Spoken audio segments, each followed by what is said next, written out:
Well, hello, my name is John Watts. I'm a lawyer in Alabama, and today is August 21st, 2015. And like we do pretty much every Friday around this time, we'll be answering some elder law and also some estate planning questions that have been submitted to us. Typically, the way people get questions to us is you can leave a comment below a video. We try to monitor those comments. You can go to our main elder law estate planning website called alabamaelderlawyer.com. Or if you're in Alabama, or if this concerns somebody in Alabama, maybe an aged parent that you are trying to figure out long-term care issues for, things like that, you can always give us a call, 205-879-2447. So today it's going to be kind of a shorter webinar. This week we only received really 3 questions. And so if you have questions, definitely get those into us and we'll be happy to answer those. The first question is, how does a will affect joint assets? So I think what is meant by this is, let's say that I own a piece of property with my wife. Okay, so it's in both of our names. And my will says that, just imagine this was the case, everything goes to my daughter. Okay.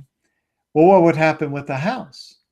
See, some people say, aha, see, the will says everything goes to his daughter, so that ends it. Well, the problem with that is a will only has power, only controls over things that are in my name only. So a joint checking account with a child, with my brother, with a friend down the street, my will has nothing to do with that. A piece of property that I own jointly with somebody, my will has no control over that. Okay, if we're talking about typical joint ownership, where when one person dies, the other person gets it. So just keep that critical concept in mind, because we get calls all the time. People come up to me at church or other places and say, hey, you know, what's going to happen here, because the will says it goes to all 4 kids, but one of the kids is a joint owner on all the financial accounts. Well, then technically that kid gets everything, because a will only controls things that are in my name only. So it certainly is appropriate and fine to do joint ownership. It's maybe not the best way to do estate planning. There can be a lot of problems with that. Typically, it's better to have a will, have at least a revocable living trust, so that you can clearly identify, well, I want this to go over here and this to go over there. But just remember, a will, only things in my name. And whether we're talking about a trust, a will, it doesn't matter. The ownership is going to trump any type of estate planning. So I might have shared this. I don't know if I did this in a video or maybe just in some live seminars in front of groups of folks. But there was I want to say it's like maybe 85 years old. This is a year or 2 ago. And he got remarried late in life. But he told his kids, hey, don't worry, everything's going to you. And so I think he had maybe a $400,000 IRA. And he dies like 2 months after he gets married. And so the kids go, okay, hey, it's ours. All right. The will says it goes to the 4 kids. And the now new widow says, wait a minute, his assets are mine. There was a $400,000 IRA. Just assume that's all that there was. And what he had written on the IRA, as far as beneficiary, is he said, per my will. Well, that's meaningless, okay? So if it doesn't say who it's going to go to, then the default rule is it goes to your spouse. So you can have all the wills, all the trust in the world, but if you don't have things properly titled, as far as legal ownership, then the best will, the best trust may end up doing you no good. So hope that answers this question of how does a will affect joint assets? Well, really it doesn't. Again, assuming we're talking about the typical joint think like a house with your spouse. It says we both own it, and if I die, then my wife, gets that. There are some types of joint ownership where, it literally is divided up, but that's not very typical for us. Our next question is, how does the VA pension help pay for an assisted living facility? And I think the context of this is, if you are talking about putting a spouse or a parent into an assisted living facility, it's pretty expensive. It could be $3,000, $4,000, $5,000 a month, even more than that. So how do you pay for that? Well, you may have heard about something called the VA pension. It's also called VA aid and attendance. Same thing. And so that is a benefit for certain types of veterans or widows of veterans. And for a married veteran, it's about $25,000 a year tax-free. So pretty remarkable benefit. You start thinking, okay, that's $2,000 a month. That can really help me pay for an assisted living. A widow is about $1,000 a month, and a single veteran, you're talking around $20,000 a year. So let's say that it's $5,000 a month, and we have income of $3,000 a month. Well, we're short, right? So we got $5,000, we got income of $3,000. Well, we still are short $2,000 a month. So let's say it's a widow.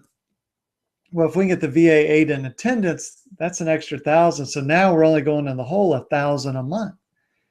Well, this can really be vital when you think about a married veteran, and maybe they are, let's say they've got $30,000.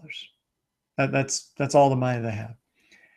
And they make $2,000 a month, and the assisted living is $4,000. So we're $2,000 in the hole. We can only stay there 15 months, right? That $30,000 is just going to be gone in a little over a year. But if we could get the VA aid and attendance, there's that $2,000. Well, how long can we stay there? Well, and I understand prices go up and things of that nature, but using the numbers that I've used, you can stay there indefinitely. So it's really, really vital if you are in an assisted living, you have a loved one that's thinking about going to an assisted living, check out the VA pension. We have lots of videos on this. We have one that I think it's about a 40-minute interview that a friend of mine, Davis Nelson, did of me. And you can find that on my YouTube channel. Real quick summary, 3 requirements for the VA pension. There's a military requirement. So we have to be a wartime veteran. So that's active duty, just one day, World War II, Korea, Vietnam, the Gulf War, which the Gulf War has been continuous since 1990. So, and then an honorable discharge. So that's the military requirement. Second requirement, we look at health or disability. So do we need help? Now, if we're going into a true assisted living as opposed to independent living, then normally if we're in assisted living, it's because we need help. And we need help bathing. We need help getting dressed. We need help getting up and down out of a chair. Maybe we're a fall risk, but there's something we need help with, because otherwise we would go into independent living, which is, it may still be in kind of a facility, but we live there independently. So that's one level, assisted living is another, and then nursing home is the highest level. So definitely check this out. Military requirement, disability requirement, and then financial. And we look at income and we look at assets. And that can get a little bit complicated, but just if nothing else, I want to put this in your mind to know that, hey, this is something I want to think about if I have a loved one already in an assisted living, or I can foresee that they will be going to an assisted living.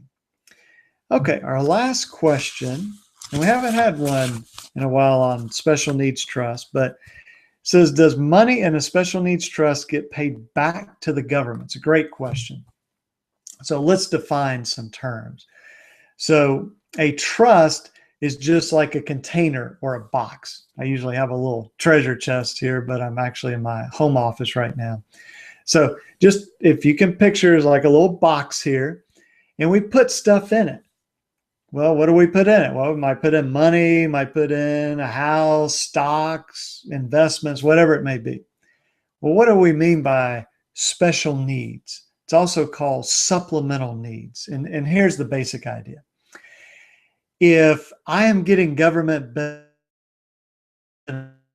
benefits, maybe I'm on Medicaid, maybe I'm on SSI, and we're not talking about SSDI, the Social Security Disability Insurance. So that's because I've worked and I've paid into the system and now I'm disabled. We're not talking about that.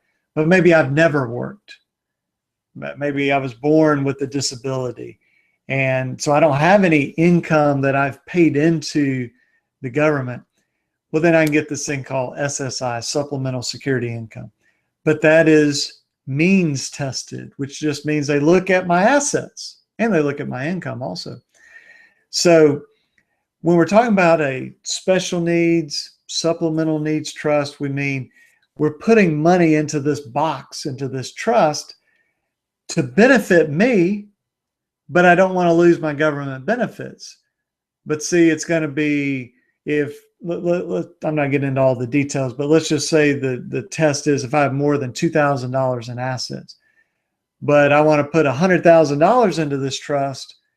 Well, how does that work? Well, the government says, okay, we'll let you put it in this trust as long as that money is going to the person that needs help in a certain way. So it's not to replace your Medicaid or other government benefits. It's to supplement them.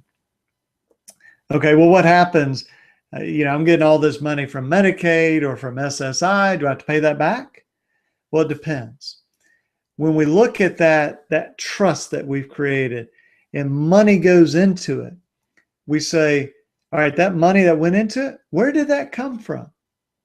If it was my money, I was entitled to it, and I put my own money in there, then yes, it's going to have to be paid back, which makes sense because that was my money and I would have been disqualified if it was sitting in my wallet or my bank account. So the government says, okay, look, John, you can put that into a trust and we won't count that against you. But you know what? When you die, we're going to have our hand out saying we want to be paid back. That's fair. But what if so we got the trust, we got money in it. What if that money came from a parent or somebody else? In other words, not from me. Well, see, that was their money. So it makes sense when that goes into the special needs trust, again, assuming we're following all the rules and there are exceptions and all that type of stuff, but just general big picture, somebody else's money goes into the trust. Well, when I die, that money does not have to go back to the government because it was never my money in the first place. You see, it wasn't a lawsuit that I filed that I'm getting the money on, or it wasn't just I happen to have 200 grand in the bank and I become disabled and I get on government benefits. Well, that's my money. So if I'm going to sort of shield that money by putting it in a special needs trust to supplement my needs, well, then the government gets it back. But if it was never my money and I've got maybe it's a family member, whoever it is putting money into this trust, then the government doesn't get that money back again, assuming I follow all the rules. So it can get a little complicated with special needs trusts. And sometimes you'll hear them called a first party trust or a third party. So typically what people mean by that is first party is me. So it was my money.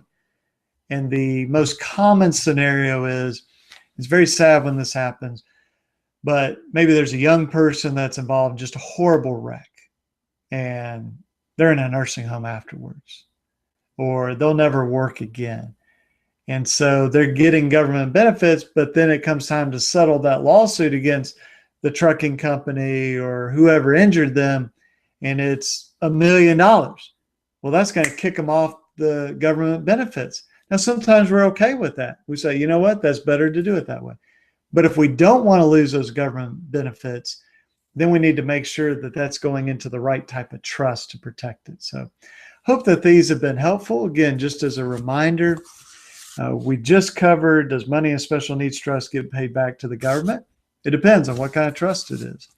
How does a will affect joint assets? Well, it really doesn't. Because remember, a will is only things in my name. And then how does a VA pension help pay for assisted living? It's really designed to cover that gap. Here's the cost. Here's our income. We're short money. That's when that VA pension can really, really be helpful. So I hope that this video has been helpful to you. Feel free to leave us a comment or ask any questions that you have. Again, you can do that below this video. You can do it on our website, alabamaelderlawyer.com, or you can give us a call, 205-879-2447. And definitely send us more questions, and we will see you next week. Okay, have a good one. Bye-bye.